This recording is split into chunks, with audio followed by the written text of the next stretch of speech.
تو میرے بھائیوں، میرے دوستو، دعا یہ ہے اللہ تعالی ہمیں اپنی ہر مجلس میں درود پاک پڑھنے کی توفیق عطا فرمائے۔ اب چونکہ میرا موضوع ہے افکار حضور شہنشاہ بغداد، شہنشاہ بغداد کی فکر کیا ہے، شہنشاہ بغداد کی چاہت کیا ہے، حضور شہنشاہ بغداد اپنے غلاموں سے کیا چاہتے ہیں۔ اور آج کے درس پاک میں ہم نے دیکھنا ہے کہ وہ کون ہے جو حقیقی معنوں میں حضور شہنشاہ بغداد کا دیوانہ ہے، اور وہ کون ہے جو صرف دعویٰ تو آپ کی محبت کا کرتا ہے لیکن آپ کی تعلیمات کو نہیں اپنا رہا۔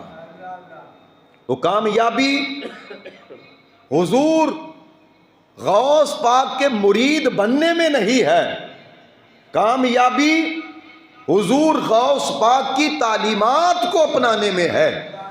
انوار فقط نسبت حاصل کرنے سے نہیں، انوار غوث پاک کا سچا دیوانہ بننے میں ہے، غوث پاک کا سچا دیوانہ اور سچا محب بننے میں ہے، کیونکہ اللہ والے خود بھی کامیاب ہیں اور اللہ والوں کے پاس بیٹھنے والا، ان کی تعلیمات پہ عمل کرنے والا بھی ایسا نہیں کہ وہ ذلیل و رسوا ہو، اگرچہ کوئی عام کیوں نہ ہو، کوئی گناہگار کیوں نہ ہو، جس کو رب اللہ والوں کی سنگت عطا کر دے اللہ تعالیٰ اسے بھی عظیم اور کامیاب بنا دیتا ہے۔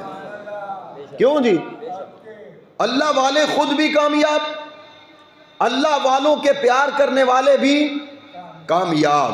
اور اس پر میں آپ کے سامنے ایک بات مجمع البحرین سے کتاب الاذکار حدیث نمبر 4520 رکھنا چاہتا ہوں۔ حضرت عبداللہ ابن عباس، کیا نام لیا میں نے؟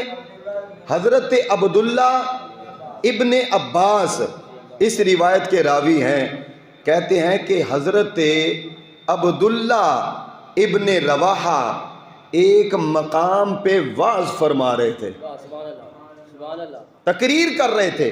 کون؟ حضرت عبداللہ ابن عباس رضی اللہ عنہما کہتے ہیں کہ عبداللہ ابن رواحہ یہ تقریر کر رہے تھے اور لوگ ان کے سامنے بیٹھ کے ان کی تقریر کو سماعت کر رہے تھے کہ ان کی تقریر کے دوران ان کی مجلس کے پاس سے میرے مصطفیٰ کا گزر ہوتا ہے۔ حضور ان کی مجلس کے پاس سے گزرے، اور جب نبی علیہ السلام ان کی مجلس کے پاس سے گزرے تو حضور نے خوشی کا اظہار فرمایا، حضور نے خوشی کا اظہار فرمایا۔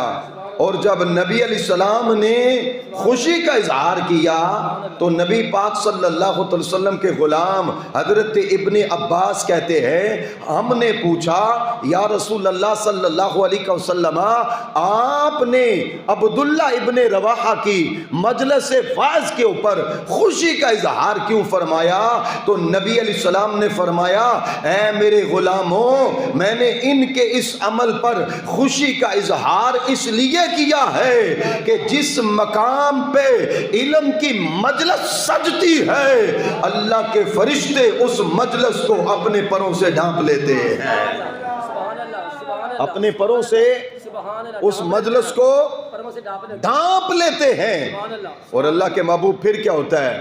فرمایا جتنی دیر تک وائز کرنے والا وائز کرتا رہتا ہے، جتنی دیر تک وائز کرتا رہتا ہے، محبوب علیہ السلام نے فرمایا وہ فرشتے ان کے اوپر سکینت کا نزول کرتے رہتے ہیں۔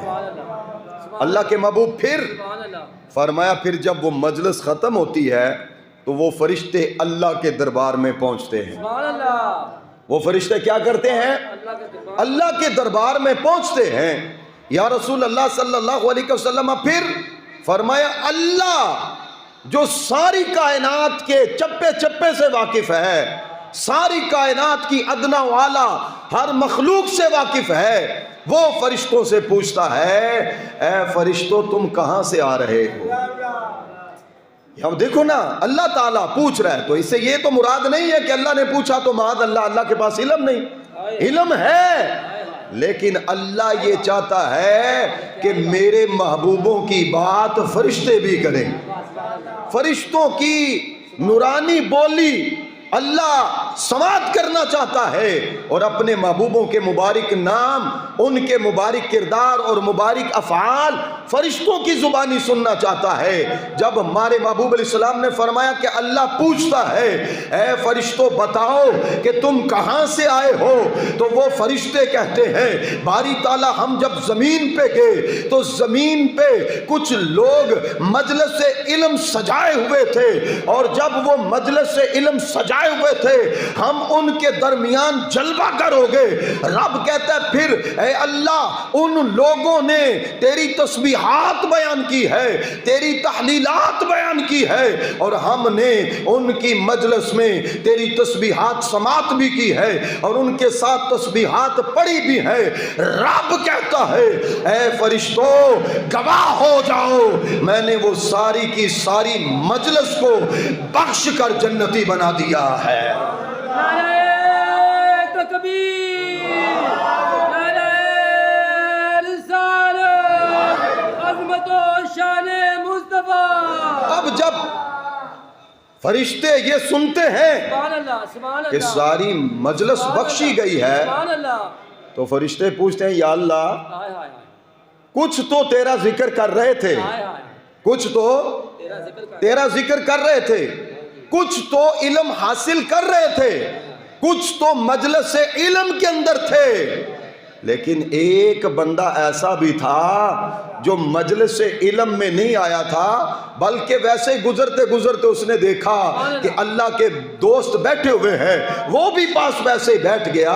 وہ تو علم سیکھنے کے لیے نہیں آیا، وہ تو ذکر کرنے کے لیے نہیں آیا، وہ تو گناہگار تھا۔ تو جب وہ فرشتے کہتے ہیں کہ یا اللہ وہ تو گناہگار تھا، تو اللہ کہتا ہے فرشتوں خاموش ہو جاؤ، تم جانتے نہیں ہو وہ مجلس کن کی تھی، وہ میرے محبوب بندوں کی مجلس تھی، اور اس مجلس میں اگر کوئی گناہگار بھی آ جائے تو اللہ اسے بھی جنت عطا فرما دیتا۔